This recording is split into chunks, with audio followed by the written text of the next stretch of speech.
Approaches to art. How do we approach understanding artworks in general, but especially if they don't match our personal taste?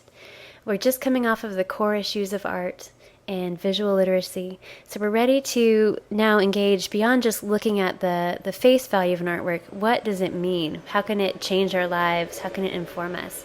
So how do we approach that understanding?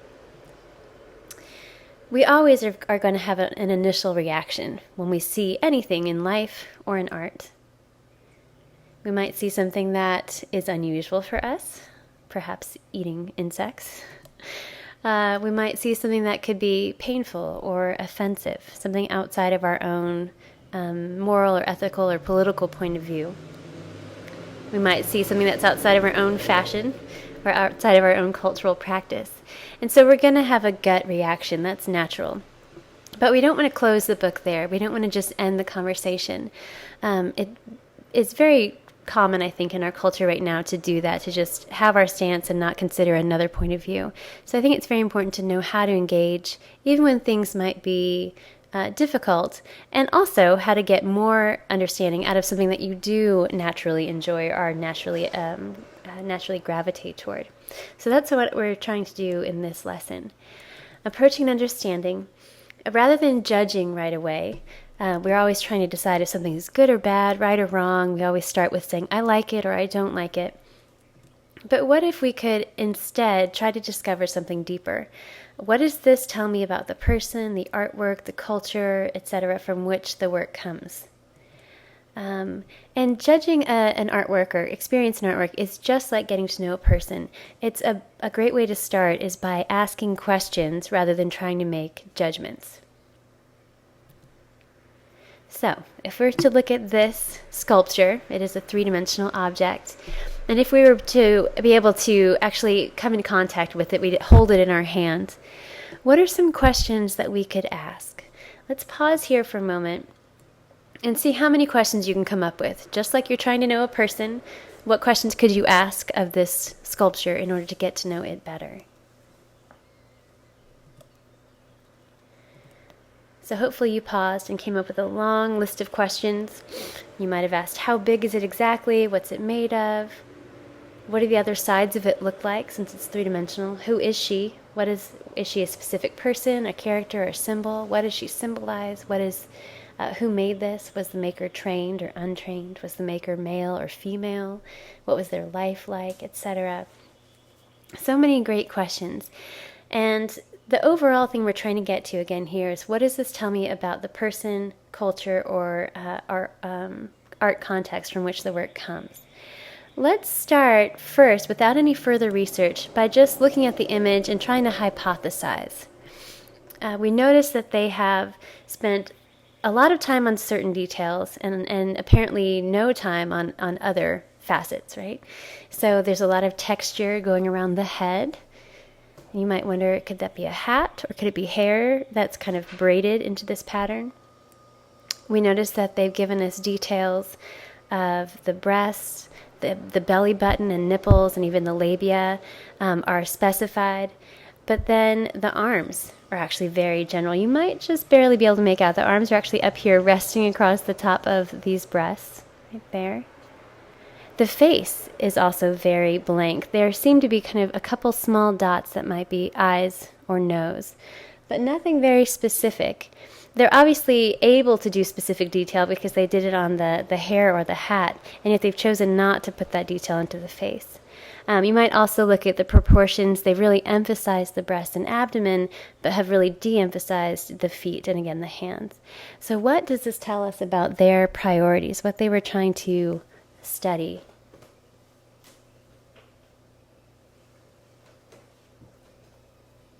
It seems that they were really trying to put our focus on the reproductive organs, right? Primary and secondary reproductive organs, so the abdomen, the labia, and then secondarily the breasts. It seems like it might have something to do with reproduction, with perhaps fertility. Again, if we could hold it and be in its physical presence, we would know that it would fit in our hands. It's a small sculpture. So we have the sense that it was transportable, was lightweight. You could carry it with you when you're traveling.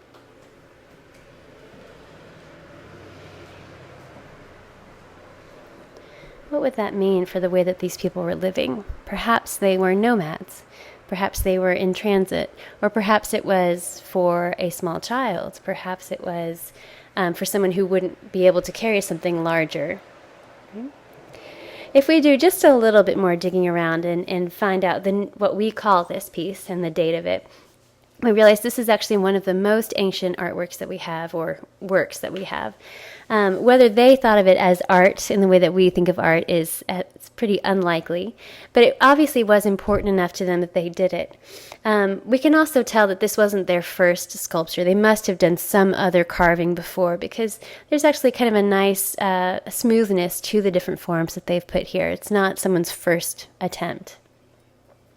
It is just 4 3/8 inches high, so it is tiny. We've dated it to about 25,000 BC, and it was actually found in Willendorf, Austria.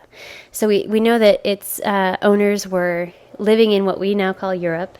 We've named it the Venus because we believe that it was probably a fertility figure, like the Roman goddess Venus, and we think that it had something to do with their either desire to pray for fertility or to pray for health of a pregnant mother or child.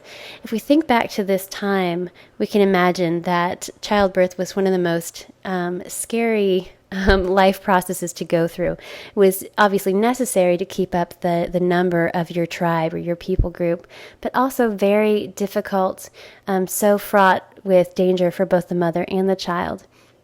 And the infant mortality rates must have been very high at this point. So having some kind of perhaps a good luck charm or perhaps a figure that you might pray to would have been really significant. Of course, they would have been nomadic hunters and gatherers, so that fact that it's lightweight, that it could fit into a pocket or a small purse would be very helpful. They wouldn't have wanted to construct these large works and then try to spend a lot of energy dragging them from place to place.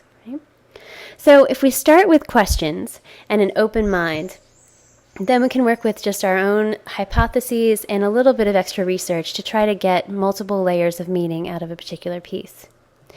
Well, to help us, here's one more image before I go on. That just to remind us that there actually are a lot of these kind of fertility figures around the world. Throughout Europe, we find many of them, but also even here in South America. These images on the right were actually found way down south in Chile, where the figures again have this rotund belly, emphasis on the reproductive organs. And so we're reminded that people all over the world were aware of and looking for good luck charms or prayer figures for this process. We want to adapt and grow in different ways to ask questions so that we can make sure we're seeing an image from all sides. There's an old proverb of the blind man feeling an elephant. Each blind man is standing on one side of the elephant, one's on his side and feeling this huge force, the wrinkly skin. One standing over by the tusk and feeling this sharp, smooth point. One standing and holding onto the trunk, which feels cylindrical and soft, and each of them is having a valid experience, a true experience, and yet they're not putting the whole big picture together to understand what it is they're actually coming in contact with. And so we can be like that too. We have our own biases, our own limited exposure, and so sometimes we're only seeing things from one point of view. And hopefully as we learn these approaches that I'm going to talk you through right now, we can be able to look from multiple points of view and try on multiple mindsets. These are our different approaches or ways of asking question. We're going to do a formal approach, we're going to look at iconography, a social historical context, biography, and a feminist approach. So starting with the formal approach, we actually already have quite a lot of vocabulary to do a formal analysis. Form here just means the visual and physical property of an artwork. And so almost always we start with a formal approach, a formal analysis, looking at what we can understand of the meaning from the formal qualities of an artwork. Some questions that we might ask if we're trying on a formal mindset. We would certainly want to know what materials and how the work was made. What does the scale of the work communicate? how are the visual elements of line, shape, composition, etc., how are they used in this artwork, and to what effect? So what do you feel in front of the work? And then what is your aesthetic response? And many more, but those are a few example questions from a formal point of view. When we look at Sandy Skogland's Radioactive Cats here, I think we're very impressed by the contrast of color and saturation specifically. So this very saturated, almost neon green of the cats, which is of course very unnatural, juxtaposed to this very desaturated gray environment. Even the people's clothing is the same gray. So we have this high saturation. And that adds to this very kind of fantastical sense that the cats are, as the title suggests, radioactive, that there's been some strange scientific experiment, or perhaps these cats have just escaped from some lab and overwrought this older couple's apartment. Here with this work by Stefan Sagmeister, we'd really want to know what the object or what the image is made of. Because at first it's just an interesting, perhaps beautiful image with the phrase, "Obsessions make my life worse and my work better." So we're kind of perplexed by what that might mean. But when we look at the image closer and we see at the bottom a figure on a bicycle, we realize that the scale of this work is huge. And with just a little bit of research, we know that this work is actually created entirely out of pennies. Pennies lined up on a large plaza.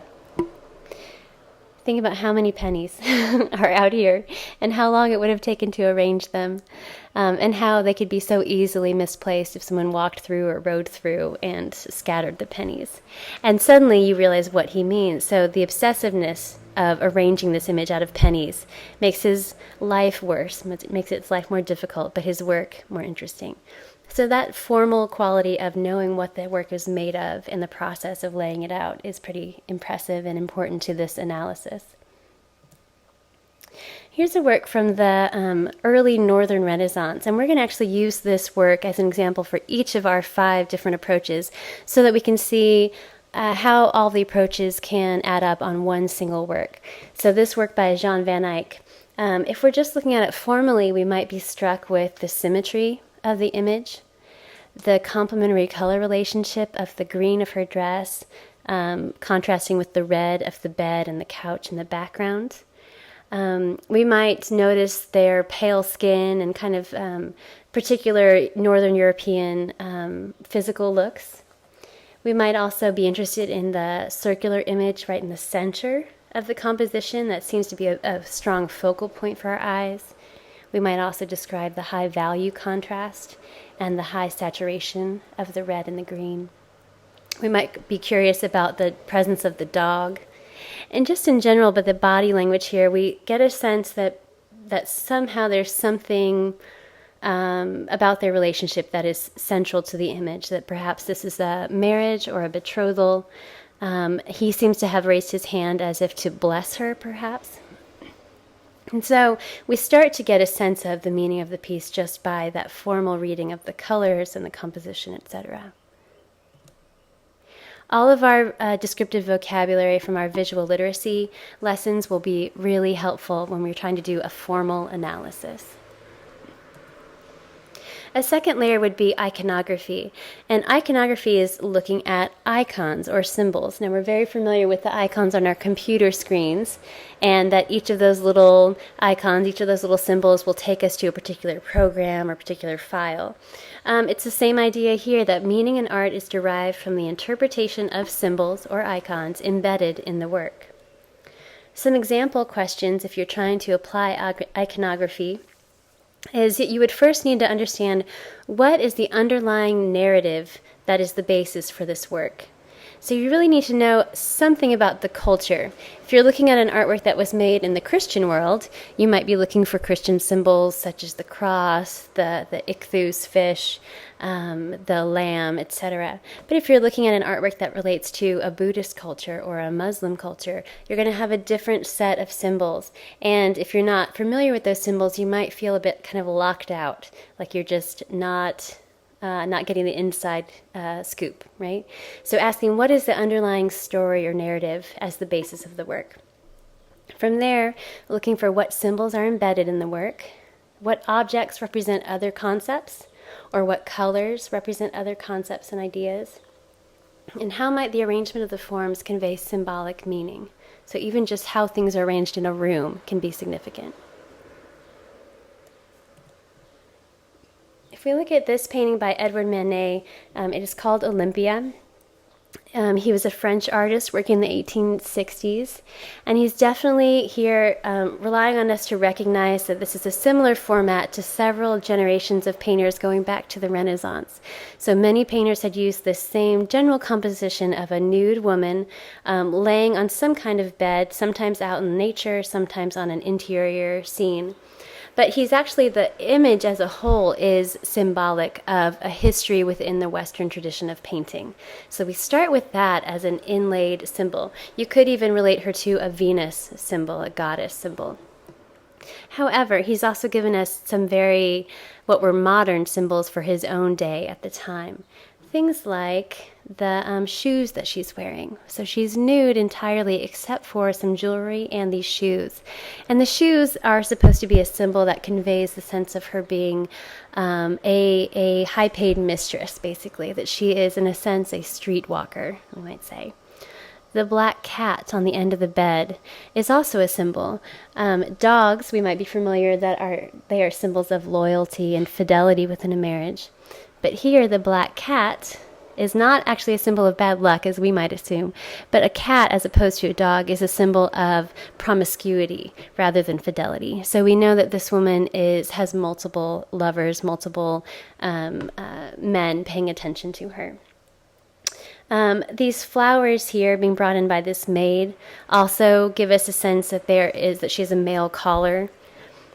A more subtle symbol, the hand that is laying at her groin, in one sense seems a little bit modest because she's partially covering herself up, but this is actually a gesture that for several centuries has been used to both sort of coyly cover while actually also drawing attention to one's body. So it's both demure but also attention drawing, so it's very coy. That, along with her direct gaze at us, should make us feel just a little bit manipulated, that she is kind of offering herself but covering herself and then staring us very directly in the eye in a very matter-of-fact way. So this image actually at its time was very shocking, not because of the nudity, which was very common in Western tradition of art, but because she was staring at us directly and because it was very modern rather than being a sort of a heavenly goddess, kind of outside of our time and place. So a lot of different symbols embedded in this image. Going back to Van Eyck's portrait here, it's often called the Arnolfini double portrait. It has several different names because we don't know a lot, or we don't know the whole story about this image. In this case, looking at symbols embedded, we could again look at the dog and think, okay, if we're looking at it from an iconographic point of view, asking what the dog symbolizes, we can hypothesize that it symbolizes loyalty and fidelity. There is in the chandelier just one candle that's lit. And from an iconographic point of view, that candle might symbolize the presence of God, that God is light, that there is one and only one God in the Christian worldview that's supported in this image. What about the shoes in the lower left? Any ideas there what shoes could mean? Again, coming from that Christian point of view, the removed shoes could be the idea of standing on holy ground, like Moses in the Old Testament, standing in front of the burning bush and being told to remove his shoes. So there's something here about a holy ceremony going on. Of course, with the colors too, the green can symbolize fertility, springtime, new life, and the red behind her might symbolize a passion or a love, and again, a faithfulness. We can also look at the social historical context as a way of asking questions. So here we'd want to focus on the social, historic, and economic factors that influence the making, the buying and selling, the interpretation, and the historicizing of a work of art. That word historicizing, not often used, and sounding a little bit funny, actually just means how do we incorporate images into history? Why do some works get into the history books and others are left, behind? It's a good question because it's not only merit that makes something stay in our historical realm, but a whole network of influences. So social and historical context. And here are some of the questions we might ask from this approach. Importantly, what was the original cultural context of the work?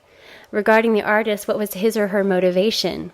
What was their financial standing? Were they paid for the work? Why did the patron commission this work, or why did the buyer buy the work? Who was the intended audience? Very important question. Who were they trying to speak to? Men, to women, to the royal class, to the everyday person? Very interesting question of audience. How was this piece first received by the public? Was it scandalous? Was it loved immediately? Was it hated immediately? And then, why is this work so famous? So again, why has it made it into the history books? Those are just some of the questions. If we look at this image by Damier called The Third Class Carriage, both the title and the image, I think, immediately give us a sense of a social context, and here a social class. We notice that these people seem, the whole coloring in this image is a little bit darker, a little desaturated. The woman in the front seems a little bit weary. The boy sleeping beside her, it feels a bit crowded and congested. You don't feel like there's a lot of fresh air in this carriage.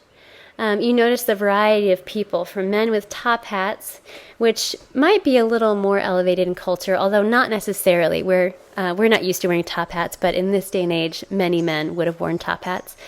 But we also have a nursing mother to the left, and of course the young boy and the old woman. So there's quite a variety of people crowded into this carriage. He's giving us here an image of how the lower classes travel, as opposed to the first class carriages, where it was usually just a handful of people in a more spacious cabin with fresh air and light, with more space to themselves. So social historical context, we'd want to ask what's going on in this culture at the time.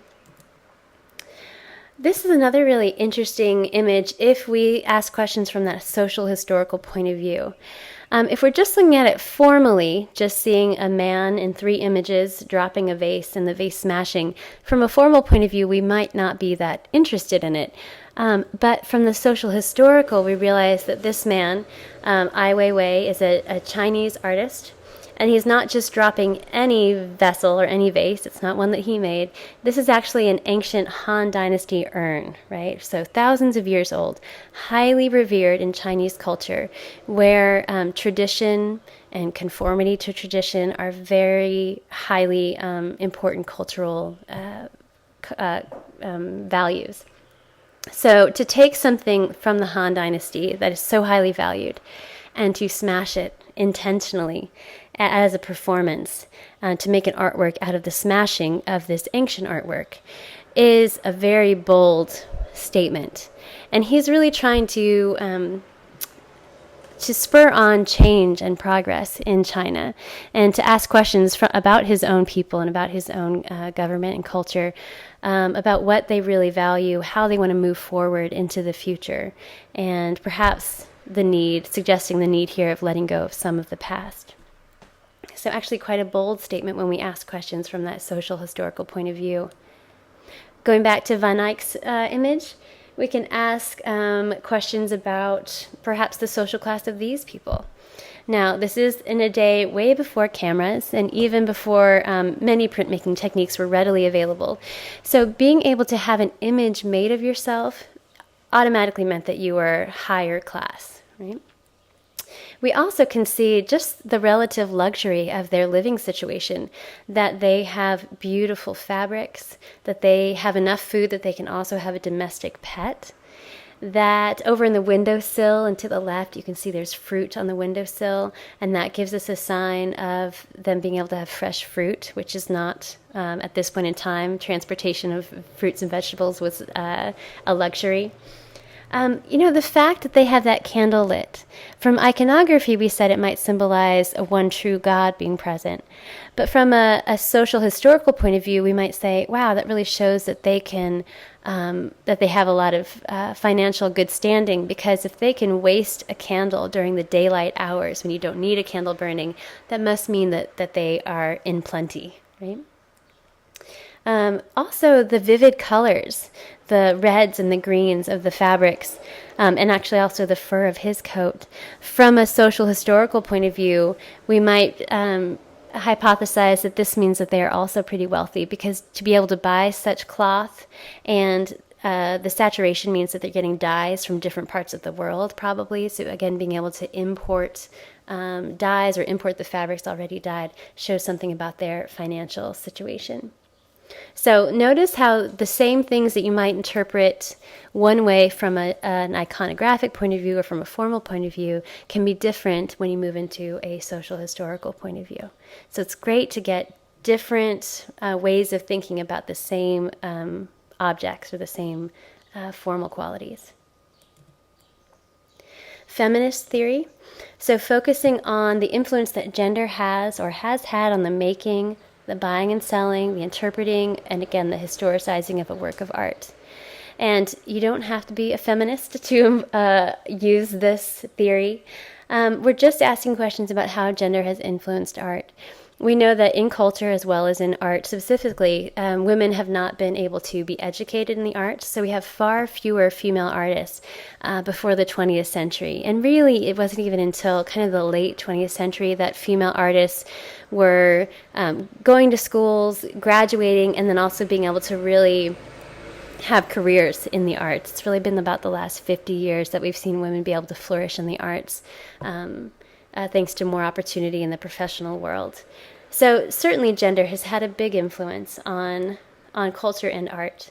So we might ask, what were the gender roles in the culture from which this artwork comes?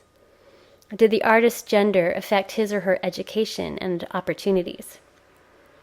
Does the work challenge the gender stereotypes of its own time or of our current era? And does gender affect the way that art history discusses the work and its maker? An interesting example is that for the many, many centuries that women were not allowed to be educated as artists, there were occasions where a daughter of an artist might be educated by their fathers and might even do quite a lot of his work, but they could never put their own name on the painting. So, for instance, Artemisia Gentileschi worked for many years underneath her father, Orazio Gentileschi, right? And his name went on the artwork. With that particular example of Artemisia Gentileschi, here's one of her paintings on the right. And after a time, she worked under her father, and then she actually worked under her husband's name for a while. And then finally, she was one of the rare women who was actually allowed an opportunity to flourish and have some professional life, always, of course, under the guidance of her father and husband. But here we have two versions of the same extra-biblical story. This is the story of Judith, who is a heroine. She is saving her people from who were being besieged by another army led by the general Holofernes. Right? So Judith is here beheading Holofernes, and she's saving her people. It's a heroic deed. But look at the two versions that we have here. On the left, a painting by Caravaggio, a male artist of the time, and on the right, Gentileschi, obviously a female, painting this. One of the things that strikes me about the gender differences here is in the portrayal of Judith herself, the heroine. On the left, Caravaggio gives us a fairly frail Judith. I imagine that beheading someone is difficult work, like fully beheading, not just slitting their throat. So this is a tough job, and here is a woman who does not seem particularly strong or robust. She doesn't really seem like she's kind of, let's say, putting her back into it. And she's also wearing this white dress, and white typically symbolizes innocence, purity. And so we have this kind of removal where the heroine is not really into this act. And beside her, although Judith is portrayed as very lovely, beside her is her maid, who we notice is darker, seems maybe dirtier, older, a little perhaps witch-like. And so we have this less attractive woman who seems like she might almost be like the mastermind beside it. Because at this time, Caravaggio and the men of the Renaissance don't really want to believe that a beautiful woman is capable of this kind of power and an aggressive act against a man, right? Over here, Gentileschi, though, gives us a heroine, Judith, and her maidservant, who are really doing this hard work, right? They are using their full physical force. They are teaming up to outsmart this man. They're having to really hold him in place and still have the courage to go through with it. And they're both seemingly attractive women, right? So there's a different sense of this theme being handled differently by the female gender, that she knows her own gender to be smart and able-bodied and cunning, and so she portrays them that way. So it's an interesting example of how gender might affect within an artwork how it is depicted. Going back to the double portrait of Arnolfini and his wife, we have the sense that gender is affecting this image as well. If we look at just subtle things, that the female in this image is shorter, or being depicted as shorter than her husband. And not that he's physically so much taller, but he's got this large dark hat on his head that gives him an added height, because men, especially in this society, are thought of more importance, of greater strength and authority than the women. Additionally, looking at their hands that are joined in the center, her hand is in a very passive position, whereas he is holding her hand. So he has the control, whereas she is just in submittance, right? Submitting to him. Also, look at her head is downward cast. She's facing more away from the viewer, whereas he's more facing toward us, and his head is not as downward tilted. And so that too also shows that he's sort of standing more with more pride, standing tall, whereas she is deferring to him and even deferring away from the viewer. So something about the gender relationships are obvious in this work. Lastly, biography and psychology. We're looking here that in the way that meaning in art is shaped by knowledge of the artist. And this tends to be a very popular point of view. We are very interested in the background stories, behind our favorite rock stars, behind our favorite celebrities. We want to know what's going on in their personality, upbringing, training, lifestyle, other work, beliefs, intentions. All of these things influence the interpretation of the artwork. Some example questions you can imagine: when and where did they live? What time, place, and culture? What values did they hold? What education and training? What was their personality like? We're always fascinated to know that Michelangelo was notoriously moody and temperamental, right? What were their family and friends like? What were their working habits? Did they work all night and sleep all day?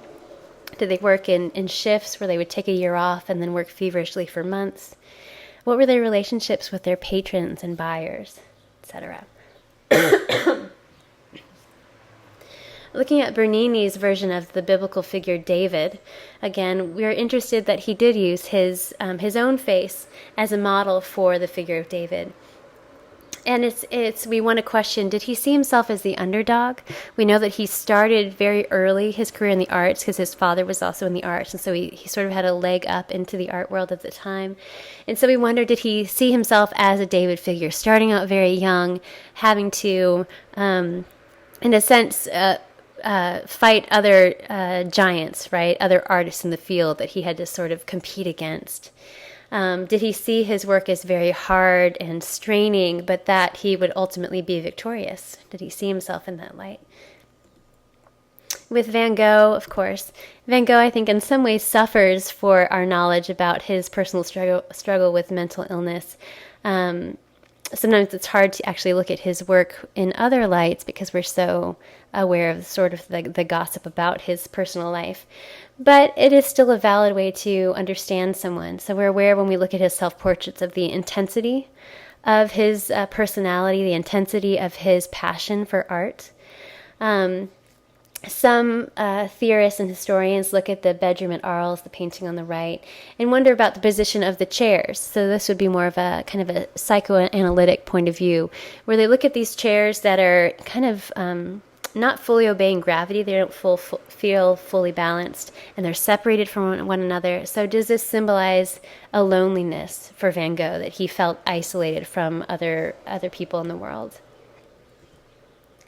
But then we also know that, especially in his early years, he also had a great faith, that he actually wanted to be a minister, that he traveled to England to do so. And so we wonder, when we see images like the sower, was he reflecting on the parables of Christ talking about sowing seeds and how the different seeds grow in different types of soil?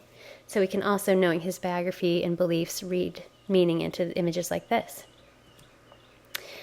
Finally, going back to this painting, we can look and ask questions about the artist. So, like I said, we don't know all the details about this piece. We do know that it was painted by Van Eyck. And one of the most fascinating details of this painting is if we look up close to the central kind of circular decoration on the wall behind them, we find that there's actually a signature there. It says Johannes Van Eyck was here. And then in the image, which is a small mirror, we can actually see here the back of the woman in green, the back of the man in the fur coat and top hat, and then we see two other figures, one in blue, and right beside, in the very center, a figure in red right there. We're very impressed just by the skill and technique here, but then we're also very interested in the mystery of, is one of these figures actually Van Eyck? Is that him in the blue, or is that him in the red? Was he actually present for this ceremony? How could that be captured in a painting, right? Was he sketching in the back and then put it all together later? Or was this actually the betrothal before the marriage, because it's, after all, not taking place in a church, which seems a little bit odd for the time? So we begin to ask questions, and then we start to, with greater research, you can actually go back and find some records of paintings at this time, and some records of sales of these paintings, and try to track the provenance, the history of the individual work. Keep in mind just a few things, that a work may lend itself more readily towards some approaches than others. So not every work will you be able to ask and get answers for questions from every different point of view. Some images just won't really have much about gender. Some images don't have much of a symbolic narrative going on with iconography.